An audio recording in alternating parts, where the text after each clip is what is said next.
নমস্কার বন্ধুরা, নলেজ কাল্টিভেটারে স্বাগত। আমি সুদীপ ঘোষ শুরু করছি যে ক্লাস যেখানে পড়ার সাথে হাসি ফ্রি। আজকে একটা গুরুত্বপূর্ণ বিষয় নিয়ে আলোচনা করব। আমরা জানি যে ভারত পাকিস্তানের মধ্যে একটা যুদ্ধকালীন পরিস্থিতি তৈরি হয়েছে, আর সেখানেই ভারতবর্ষের যে এয়ার ডিফেন্স S-400, যেটাকে আমরা নাম দিয়েছি সুদর্শন চক্র, সে কিন্তু একবারে বুলেটের মতো যুদ্ধ করছে আর একে একে পাকিস্তানের মিসাইলকে সব ধ্বংস করে দিচ্ছে আর আমাদের ভারতকে বাঁচাচ্ছে। তো আজকের আমাদের ভিডিওর টপিক হচ্ছে S-400 air defence of India, অর্থাৎ ভারতের S-400 এয়ার ডিফেন্স। আজকের ভিডিওতে থাকছে এই নিয়ে কি খবর আছে, এয়ার ডিফেন্স কি, S-400 এয়ার ডিফেন্স কি, আর S-400 এয়ার ডিফেন্স যেটা ভারতে সুদর্শন চক্র হিসেবে কাজ করছে সেই সম্পর্কে দেখে নেব। ভিডিও শুরু করার আগে এটি একটি শিক্ষামূলক ভিডিও। এই ভিডিওর কোনো অংশে হিংসা ও রাজনৈতিক এবং সাম্প্রদায়িক বিদ্বেষ অন্তর্ভুক্ত নেই। তবু ভিডিওর কোনো অংশ বিতর্কিত মনে হলে সেটি অনিচ্ছাকৃত এবং তার জন্য ক্ষমা প্রার্থী। এখন ভিডিওটি পুরোপুরি দেখুন, আর এইরকম কারেন্ট অ্যাফেয়ার্সের ভিডিও বাংলায় জানতে চ্যানেলটি সাবস্ক্রাইব করে পাশে থাকুন। আর ভিডিও শুরু করার আগে জয় হিন্দ, জয় ভারত, জয় ইন্ডিয়া। এখন ভিডিও। ভারত পাকিস্তানের মধ্যে কিন্তু একটা টেনশন চলছে। পহেলগাম জঙ্গি হামলার পরেই ভারত কিন্তু প্রত্যাঘাত করেছে যে পাকিস্তানের বিভিন্ন জঙ্গি গোষ্ঠীগুলিতে, আর সেখানেই কিন্তু পাকিস্তান ভুল করেছে। পাকিস্তানও তার বিরুদ্ধে প্রত্যাঘাত করছে, অর্থাৎ ফুল ফ্লেজেড যুদ্ধের মতো কিন্তু পরিস্থিতি তৈরি হয়েছে ভারতবর্ষের। এবং পাকিস্তান ভারতের একাধিক শহরে কিন্তু টার্গেট করে মিসাইল হামলা করেছে, আর সেই সমস্ত মিসাইলকেই কিন্তু বুলেটের মতো আটকে দিয়েছে কে, আমাদের এয়ার ডিফেন্স এই সুদর্শন চক্র, অর্থাৎ যার নাম S-400। আর সেই নিয়ে কিন্তু S-400 নিয়ে কিন্তু এখন আমাদের গর্বের বিষয়। সবাই কিন্তু আমরা S-400-এর একটা জয়ধ্বনি করছি। এখন আমরা এয়ার ডিফেন্স সম্পর্কে দেখে নেব। এয়ার ডিফেন্স হচ্ছে যুদ্ধের একটা এমন একটা সিস্টেম, যে সিস্টেমটা ভারতবর্ষের বর্ডারে যখন সেটাকে ইনস্টল করা হবে, সেটা কিন্তু ভারতবর্ষের মাটিকে রক্ষা করবে। কীভাবে রক্ষা করবে? যখন শত্রু দেশ থেকে কোনো আক্রমণ হবে, সে মিসাইল আক্রমণ কিংবা ড্রোন হামলা কিংবা যুদ্ধ বিমান কিংবা হেলিকপ্টার, সে যখনই ভারতবর্ষের সীমানায় প্রবেশ করবে, তখনই যদি এই এয়ার ডিফেন্সকে আগের থেকে যদি সেটাকে অন করা থাকে, তাহলে এই এয়ার ডিফেন্স নিজের থেকেই কিন্তু শত্রু দেশ থেকে আগত এই মিসাইলগুলিকে খুঁজে খুঁজে আকাশে কিন্তু ধ্বংস করে দেবে। আর তার ফলে একটা মিসাইলও কিন্তু আমাদের মাটিতে পড়বে না, তার ফলে আমাদের দেশ কিন্তু রক্ষা হবে।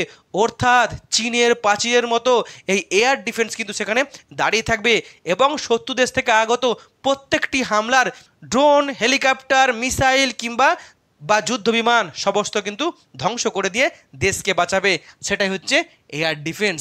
এখন ভারতে যে এয়ার ডিফেন্স সাফল্যের সাথে কাজ করছে, সেটা হচ্ছে S-400। এখন S-400 সম্পর্কে জেনে নেব।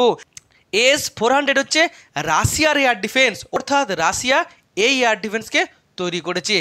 এর আগে যে এয়ার ডিফেন্স রাশিয়া ছিল, সেটা ছিল S-300, যেটা রাশিয়া বানিয়েছিল 1990 সালে। এবং সেই সময় কিন্তু বর্তমান রাশিয়া ছিল না, সেই সময় ছিল সোভিয়েত রাশিয়া, অর্থাৎ সমাজতান্ত্রিক কমিউনিস্ট রাশিয়া। আর সেই রাশিয়া কিন্তু তখন ছিল বিশ্বের অন্যতম শক্তিধর দেশ, আর সেই রাশিয়া কিন্তু ভারতের বন্ধু ছিল। পরে 1991 সালে রাশিয়া ভেঙে গেছে, এখন আর সমাজতান্ত্রিক রাশিয়া নেই, কিন্তু বর্তমানেও রাশিয়া কিন্তু এই অস্ত্রের দিক থেকে, সামরিক দিক থেকে সমান শক্তিধর আছে এবং ভারতের সঙ্গে কিন্তু সেই বন্ধুত্বের সম্পর্ক এখনও টিকে আছে। আর সেই রাশিয়া কিন্তু আগের যে S-300 ছিল, সেই S-300-কে আপগ্রেডেড করেছে এবং নতুন এয়ার ডিফেন্সকে এনেছে, যার নাম হচ্ছে S-400। এটি রাশিয়াতে কাজ করছে 2007 সাল থেকে। এটা হচ্ছে anti ballistic missile defence system. এটা নিজে আক্রমণকে আটকাতেও পারে, অর্থাৎ ডিফেন্স করতেও পারে, আবার নিজের থেকে অ্যাটাক করতেও পারে। মেনলি এই যে রাশিয়ান S-400 এয়ার ডিফেন্স, এটা কিন্তু যে সারফেস টু এয়ার, অর্থাৎ ভূমি থেকে আকাশে কাজ করে বা আক্রমণ করে। এই S-400 এটিকে ডিজাইন করেছে রাশিয়ান আলমাজ আন্তে কোম্পানি।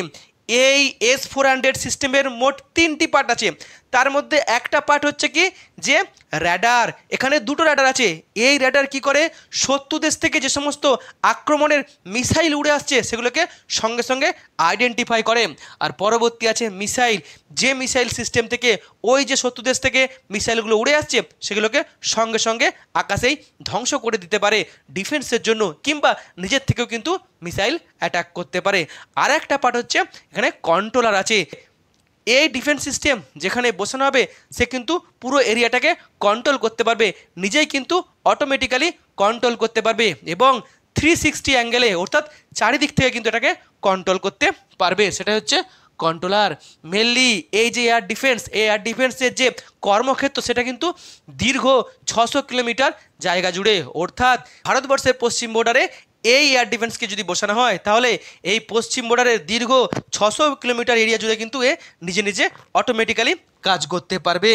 এবং এই যে এয়ার ডিফেন্স, এই এয়ার ডিফেন্স একসাথে শত্রুদের 100টা মিসাইলকে আইডেন্টিফাই করতে পারবে এবং একই সাথে 24টা মিসাইলকে ধ্বংস করতে পারবে আকাশে। এই এয়ার ডিফেন্স কাজ শুরু করতে মাত্র 25 মিনিট সময় লাগে, আর 3 মিনিটের মধ্যে কিন্তু এটাকে অ্যাটাক করতে পারে। আর এই এয়ার ডিফেন্সের মধ্যে যে ব্যাটারি সিস্টেম আছে সে ব্যাটারি কিন্তু দুটো ব্যাটারি সিস্টেম, এবং একটা ব্যাটারিতেই কিন্তু প্রায় 126টা মিসাইলে অ্যাটাক করতে পারে। সেই সঙ্গে এই যে এয়ার ডিফেন্সে কিন্তু বিভিন্ন মিসাইল রেঞ্জের মিসাইল সিস্টেম আছে, যার মধ্যে একটা হচ্ছে 40N6E, যার মিসাইলের রেঞ্জ কিন্তু প্রায় 400 মিটারের বেশি, এটা হচ্ছে সর্বোচ্চ। তারপরে আছে 48N6, যার রেঞ্জ কিন্তু প্রায় 200 থেকে 250 কিলোমিটারের মধ্যে। নেক্সট আছে 9M96E2, যার মিসাইলের রেঞ্জ কিন্তু প্রায় 120 কিলোমিটার। আর সর্বশেষ যে রেঞ্জের মিসাইল সিস্টেম আছে সেটা হচ্ছে 9M96E, যার রেঞ্জ 40 থেকে 50 কিলোমিটার। অর্থাৎ বিভিন্ন রেঞ্জের কিন্তু মিসাইল সিস্টেম এখান থেকে অপারেট হতে পারে। তার সাথেই এই যে এয়ার ডিফেন্স সিস্টেম, এই এয়ার ডিফেন্স কিন্তু রাশিয়া নিজে ব্যবহার করে, এবং শুধু রাশিয়া নয়, পৃথিবীর আরও কয়েকটি বৃহত্তম দেশ যেমন হচ্ছে চায়না, সে চায়না নিজে ব্যবহার করে। অন্যদিকে তার্কি ব্যবহার করে, বেলারুস ব্যবহার করে, আর এখন ব্যবহার করছে কে, আমাদের ভারত। সম্প্রতি রাশিয়া আর ইউক্রেনের মধ্যে যে যুদ্ধ হয়েছে সেখানেও কিন্তু এই S-400 এয়ার ডিফেন্স ব্যাপক সাফল্যের সাথে কাজ করেছে এবং ইউক্রেনের হামলাকে কিন্তু আটকে দিয়েছে। যদিও রাশিয়াতে কিন্তু এখন S-500 নামে এরই আবার আপগ্রেডেড ভার্সনের এয়ার ডিফেন্সও কাজ করছে। এখন এ তো S-400 এয়ার ডিফেন্স সম্পর্কে জানলাম, এখন S-400 যেটা ভারতে ব্যবহৃত হচ্ছে সেই সম্পর্কে জানবো। ভারত সরকার বুঝেছিল যে ভারতের পশ্চিম সীমান্ত, উত্তর সীমান্ত আর পূর্ব সীমান্তকে বাঁচাতে গেলে ভারতবর্ষও কিন্তু এই স্ট্রং এয়ার ডিফেন্স প্রয়োজন বা দরকার। তাই ভারত তাদের পুরনো বন্ধু সেই রাশিয়ার উপরে কিন্তু ভরসা করে এবং রাশিয়ার সাথে কিন্তু তার একটা ডিল করে 2018 সালে। সেখানে প্রায় 40,000 কোটি টাকা দিয়ে ভারত 5টা এই S-400 এয়ার ডিফেন্সকে চুক্তি করে, যেগুলো মেনলি ডিপ্লয় করা হবে বলে সিদ্ধান্ত নেওয়া হয় পাকিস্তান বর্ডারে, চীন বর্ডারে, মায়ানমার ও বাংলাদেশ বর্ডারে। অর্থাৎ পশ্চিম সীমান্তকে বাঁচানোর জন্য এই পাকিস্তানের বিরুদ্ধে, উত্তর সীমান্তকে বাঁচানোর জন্য চীনের বিরুদ্ধে, আর পূর্ব সীমান্ত মেনলি চিকেন নেক বা নর্থ ইস্টকে বাঁচানোর জন্য বাংলাদেশ ও মায়ানমার সীমান্তে। এবং এই যে 5টা এয়ার ডিফেন্স অর্ডার দেওয়া হয়েছিল তার মধ্যে 3টে কিন্তু রাশিয়া ডেলিভারি করেছে 2021 সালে, এবং আরও যে দুটো বাকি আছে সেটাও কিন্তু 2026 সালে রাশিয়া ভারতকে দেবে। এবং ভারত যখন এই S-400 এয়ার ডিফেন্স পেয়েছে, ভারত তার নিজের থেকে নতুন নামকরণ করেছে, যার নাম দিয়েছে সুদর্শন চক্র। আমরা জানি সুদর্শন চক্র হচ্ছে মহাভারতের কনটেক্সট থেকে এই নাম নেওয়া হয়েছে, অর্থাৎ এমন একটা সিস্টেম যেটা ভারতকে কিন্তু নিজের থেকেই সেটা রক্ষা করবে, অর্থাৎ শত্রুর ভয় কিন্তু এখানে অনেকটাই কমিয়ে দেবে।